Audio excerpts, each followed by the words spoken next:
Welcome to taxes in Tamil channel. இந்த வீடியோவில் ஒரு வருஷத்துக்கு உண்டான இன்கம் டேக்ஸ் ரிட்டர்ன் யாரெல்லாம் சப்மிட் பண்ணணுங்கிறத பார்க்கலாம். முதல் பாயிண்டாக டிஃபால்ட்டாகவே ரெஜிஸ்டர் பண்ண கம்பெனிஸ் அண்டு பார்ட்னர்ஷிப் ஃபர்ம்ஸ் எல்லாம் டிஃபால்ட்டாகவே அவங்களோட வருஷத்துக்கு உண்டான இன்கம் டேக்ஸ் ரிட்டர்ன் ஃபைல் பண்ணுறது மூலிமா காமிச்சாகணும். இப்போது ஒரு தனிநபர் ஹெச்யூஎஃபாவும் பேன் எடுத்துருக்கலாம்.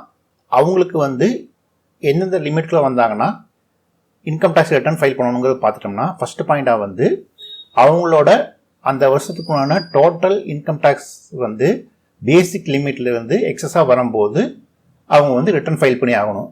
எக்ஸாம்பிளுக்கு இன்கம் டேக்ஸ் ஸ்லாப் உங்களோட இன்கம் 2 லட்ச ரூபாய்க்குள்ள இருந்ததுன்னா இன்கம் டேக்ஸ் 0 அப்படின்னு காமிச்சிருந்தாங்கன்னா அதுக்கு நீங்கள் இன்கம் டேக்ஸ் கட்ட வேண்டியதில்லை.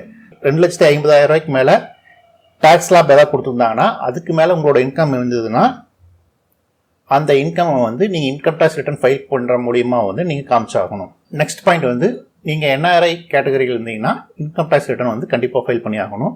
நெக்ஸ்ட் பாயிண்ட், நீங்கள் அவுட் சைடு இந்தியாவில் அசட் ஹோல்ட் பண்ணிட்டு இருந்தீங்கன்னா அதுக்கு இன்கம் டேக்ஸ் ரிட்டர்ன் ஃபைல் பண்ணி நீங்கள் அசட் ஹோல்டு பண்ணுறத இன்கம் டேக்ஸ் ரிட்டர்னில் காமிச்சாகணும்.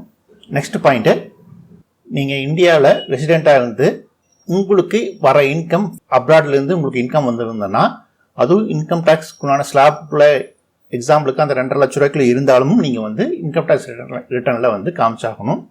நீங்கள் உங்களோட கரண்ட் அக்கௌண்ட்டில் 1 கோடி ரூபாய்க்கு மேலே டெபாசிட் வச்சுருந்தீங்கன்னா அப்படி டெபாசிட் வச்சுருக்கவங்க இன்கம் டேக்ஸ் ரிட்டர்ன் ஃபைல் பண்ணி ஆகணும். அதே மாதிரி உங்களோட சேவிங் அக்கௌண்ட்டில் உங்களோட சேவிங் அக்கௌண்ட்டில் டெபாசிட் 50 லட்ச ரூபாய்க்கு மேலே வச்சுருந்தீங்கன்னா அவங்களும் அவங்க இன்கம் டேக்ஸ் ரிட்டர்ன் ஃபைல் பண்ணி ஆகணும். இப்போது 1 இயரில் ஃபாரின் ட்ரிப் பிளான் பண்ணி ஃபாரின் ட்ரிப் போனதுக்கு 2 லட்ச ரூபாய்க்கு மேலே எக்ஸ்பென்ஸ் ஆகிருந்ததுன்னா அவங்க இன்கம் டேக்ஸ் ரிட்டர்ன் ஃபைல் பண்ணி ஆகணும். இப்போ ஒரு வருஷத்தில் உங்களோட எலக்ட்ரிசிட்டி பில் 1 லட்ச ரூபாய்க்கு மேலே வந்திருந்ததுன்னா அவங்களும் இன்கம் டேக்ஸ் ரிட்டர்ன் ஃபைல் பண்ணி ஆகணும். இப்போ நீங்கள் ஒரு கம்பெனிக்கு ப்ரொப்ரைட்டராக இருந்துட்டு அந்த கம்பெனியோட டர்ன் ஓவர் 60 லட்ச ரூபாய்க்கு மேலே இருந்ததுன்னா நீங்கள் இன்கம் டேக்ஸ் ரிட்டர்னில் இந்த டீட்டெயில்ஸ் கொடுத்தாகணும். நீங்கள் ஒரு ப்ரொஃபஷனல் சர்வீஸ் கொடுக்குறீங்க அப்படிங்கிற பட்சத்தில் உங்களோட இன்கம் 10 லட்ச ரூபாய்க்கு மேலே எபோவ் போனாவே இன்கம் டேக்ஸ் ரிட்டர்னில் இதை காமிச்சாகணும்.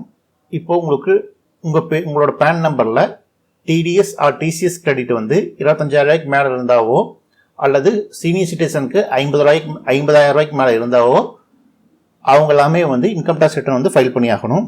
ஒரு பேசிக்காகவே டிடிஎஸோ அல்லது டிசிஎஸ் கிளைமோ பண்ணுற மாதிரி இருந்ததுன்னா நீங்கள் இன்கம் டேக்ஸ் ரிட்டர்ன் ஃபைல் பண்ணுற மூலியமாக தான் நீங்கள் கிளைம் பண்ண முடியும். நெக்ஸ்ட்டு உங்களுக்கு ஒரு மியூச்சுவல் ஃபண்ட்லேயோ இல்லை லேண்ட் வாங்கினதுலையோ ஏதாவது லாஸ் இருந்ததுன்னா அந்த லாஸை நெக்ஸ்ட் இயர் கேரி ஃபார்வர்ட் பண்ணுறதுக்கு இன்கம் டேக்ஸ் ரிட்டர்ன் ஃபைல் பண்ணுற மூலியமாக தான் நீங்கள் நெக்ஸ்ட் இயர் கேரி ஃபார்வர்ட் பண்ணி அந்த இயரில் நீங்கள் கெயின் வரும்போது இதை அட்ஜஸ்ட்மெண்ட் பண்ணிக்க முடியும். கடைசியாக பொதுவாகவே ஒரு இயர் முடிஞ்ச பிறகு உங்கள் பேன் நம்பருக்கு உண்டான ஃபார்ம் 26AS டவுன்லோட் பண்ணி பாருங்கள். அதில் உங்களுக்குன்னு உங்களோட பேன் நம்பருக்கு ஏதாவது இன்கம் ரிப்போர்ட் ஆகிருந்ததுன்னா அந்த ரிப்போர்ட் ஆன இன்கம்மை நீங்கள் கரெக்டாக பண்ணியிருந்தீங்கன்னா அதுக்கு இன்கம் டேக்ஸ் ரிட்டர்ன் ஃபைல் பண்ணி அந்த கணக்கை காமிச்சிருங்க. அது பேசிக் லிமிட்டில் இருந்தாலும் சரி, பேசிக் லிமிட்லேருந்து எக்ஸஸ் ஆகியிருந்தாலும் சரி.